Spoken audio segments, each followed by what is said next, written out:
भारत के युद्ध के बाद यदुवंश में आपसी संघर्ष हुआ।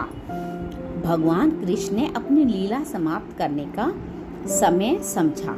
वे समुद्र तट के पास प्रवास क्षेत्र में विश्राम कर रहे थे। तभी जरा नामक शिकारी ने उन्हें हिरण समझकर बाण चला दिया। यह बाण भगवान के पैर में लगा और भगवान शांत होकर भूमि पर लेट गए। धीरे धीरे उनका दिव्य शरीर विलीन होने लगा। भगवान श्री कृष्ण के सब अंग अग्नि में जल गए, लेकिन उनका जो हृदय था वो अग्नि में नहीं जला। पांडवों और यदुवंशियों ने यह दिव्य हृदय देखकर उसे समुद्र में प्रवाहित कर दिया। समुद्र की लहरों में बहते हुए वह हृदय एक दिव्य लकड़ी दारू के रूप में बदल गया। वह लकड़ी उड़ीसा के समुद्र के किनारे जाकर ठहर गई। राजा इंद्रद्युम्न उसी समय उड़ीसा में राज्य करते थे। एक रात उन्हें स्वप्न में भगवान श्री कृष्ण ने दर्शन दिए। भगवान ने कहा, हे राजा, मेरा हृदय इस समुद्र से लकड़ी में है। तुम इसे निकालकर मेरी मूर्ति बनवाओ। मैं उस रूप में सदा तुम्हारे साथ रहूंगा। राजा ने सुबह होते ही समुद्र तट पर खोज कराई।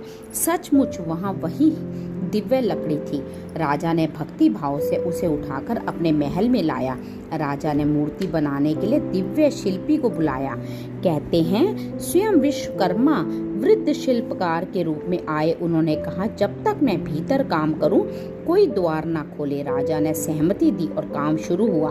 कई दिन बीते, भीतर केवल औजारों की आवाज आती रही। मंत्री और रानी चिंतित हो गए, कहीं शिल्पकार को कुछ हो तो नहीं गया। उन्होंने अधीर होकर द्वार खोला। जैसे ही द्वार खुला, विश्वकर्मा गायब हो गए। मूर्तियां अधूरी रह गई, हाथ पांव पूर्ण नहीं बने थे। राजा दुखी हो गए कि मूर्तियां अधूरी रह गई। उसी रात भगवान ने स्वप्न में दर्शन दिए। उन्होंने कहा, हे राजा, चिंता मत करो, यही मेरा दिव्य रूप है। इसी रूप में मेरी पूजा होगी और यही मेरा जगत का रूप होगा, जगन्नाथ। राजा ने मूर्तियों को स्थापित किया। जगन्नाथ कृष्ण, बलभद्र, बलराम और सुभद्रा कहा जाता है। जगन्नाथ की मूर्ति के भीतर वही हृदय, अमर हृदय सुरक्षित है।